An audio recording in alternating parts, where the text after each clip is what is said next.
Carlos Sainz belakangan ini jadi bahan pembicaraan soal mengapa dia struggle banget di Williams itu sementara rekan timnya malah gacor banget. Nah, di video minggu lalu gue emang udah ada jelasin, jadi kalian bisa cek video itu.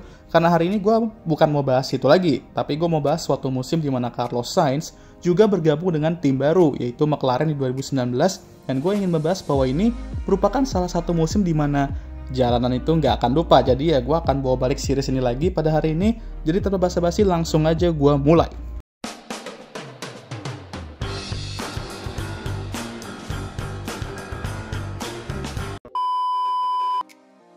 Jadi, Carlos Sainz pindah dari Renault ke McLaren di 2019, sekaligus mengakhiri kerjasamanya dengan Red Bull. Perpindahan ini kalau kita lihat sekarang ya mungkin normal-normal aja atau malah bagus gitu ya kan. Carlos Sainz ke McLaren, perpindahan yang epic kalau kita lihat sekarang. Tapi dulu, orang-orang tuh ragu sama karir Carlos setelah dibuang begitu aja oleh Renault untuk seorang Danny Ric. Dan juga dia kalah dari Nico Hülkenberg di musim 2018.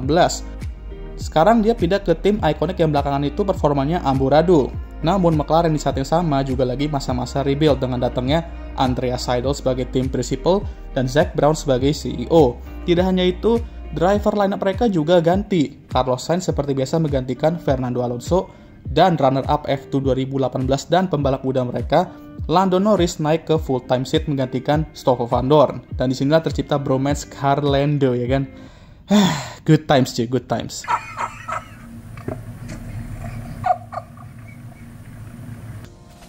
Carlos datang dengan tujuan yaitu membuktikan kalau dia bisa membawa McLaren kembali bersaing ke atas dan menunjukkan bahwa dia merupakan top driver.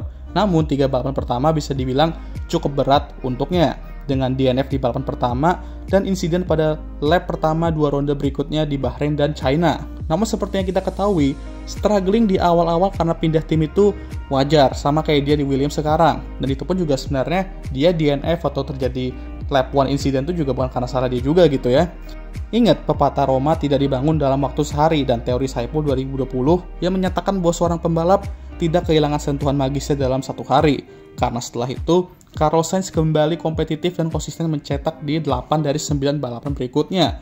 Gila nggak tuh? Carlos sendiri juga sering sekali finish persis di belakang Mercedes, Ferrari, dan Red Bull, atau gue bisa bilang Max Verstappen. Nah di sini juga seat kursi kedua Red Bull itu terkutuk. Nah, walaupun dia menuju summer break berada tidak jauh dari Pierre Gasly di Red Bullnya dengan jumlah poin 58, hanya 5 poin di belakang Pierre, yang nantinya bakal kena tukar sama Albon di seat Red Bull itu, lalu dia juga sangat jauh dari Lando kalau soal poin, jumlahnya tuh 58 banding 24, unggul Carlos ya. Tapi di qualifying, Lando tuh benar-benar unggul dari dia. Hasilnya tuh 8 banding 4 menuju summer break, Lando unggul. Dan mengingat Lando adalah seorang rookie, Carlos juga perlu meningkatkan one lap pace-nya agar bisa sedikit merepotkan pembalap papan atas dan mendominasi zona papan tengah. Walaupun, harus aku akui ya, impresif juga Lando di musim rookie-nya bisa langsung sekencang itu di one lap pace. Sesuatu yang tidak dimiliki rekan timnya sekarang, pasti juga masih rookie BTW. Bukan pengen buat beberapa fans emosi ya, tapi emang gitu kenyataannya cuy. Santai dong, santai. Sayangnya setelah itu di 2 balapan berikutnya, masalah mulai muncul lagi untuk Carlos yang dimana bukan salah dia. Seperti di Belgian Grand Prix, ada masalah dengan mesinnya yang buat dia harus DNF di lap kedua, lalu bannya juga kurang kenceng masangnya pas pit stop di Monza. Tapi seperti biasa, dia comeback stronger di balapan-balapan berikutnya dengan kembali meraih poin-poin besar di Rusia, Jepang, dan Meksiko. Lalu datanglah Brazilian Grand Prix.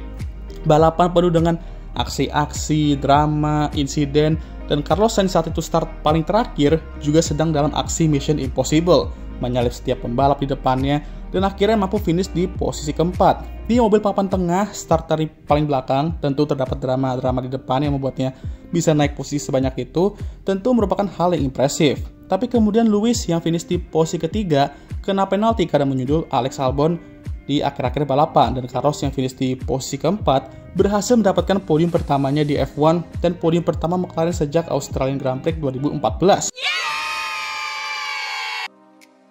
Walaupun mereka nggak bisa merayakan podium seperti normalnya karena waktu itu saat podium dimulai, investigasi itu masih berjalan. Tapi tetap, ini merupakan hasil yang sangat luar biasa.